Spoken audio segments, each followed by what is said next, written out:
Next, another test. Next.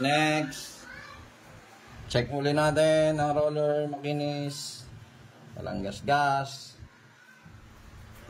Then,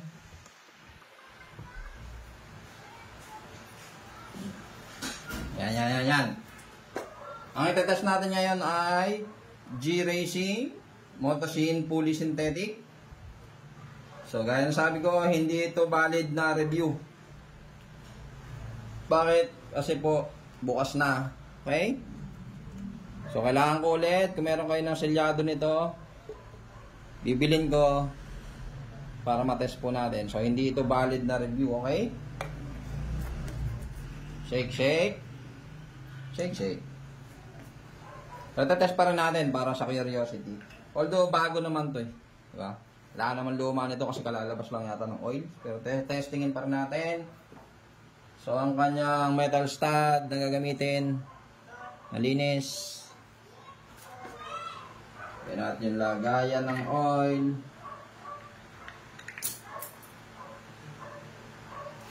Same procedure.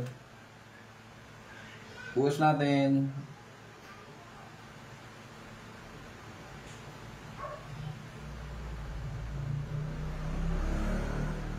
Okay. Same lang yan. Same.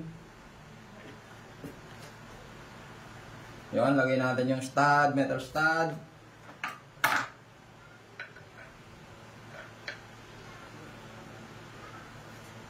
Metal stud. Then, ready to go. Break in. Yan o. Ikot yung langis. Break in. 1, 2, 3, 4, 5. Okay. Lalagay na tayo ng metal plate, 1 kg. First plate sa second plate. Dalawa. Third plate. Tatlo. Pang-apat na plate po. 4. Ba, ganda ya. Pang-limang plate. 5. Wow. G-Racing. Anet. Pang-6. 6 ongoing pa rin. 6. Pampito. 7 plate. Wow. Uy, pare ko eh. By Boss R, G-Racing. 7 plate. Diba? Taas natin. 1, 2, 3, 4, 5, 6, 7.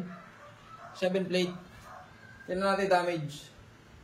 Sa 2, 3, 4, 5, 6, 7, 7 plate. Ang damage, look, sa stud. Yan, minimal. Usually, ganyan naman talaga magiging ano niya. Damage niya. Kasi hinto na siya pagka nagkaroon ng ganyan. Okay?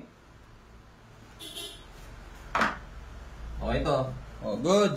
Oh, may winner tayo.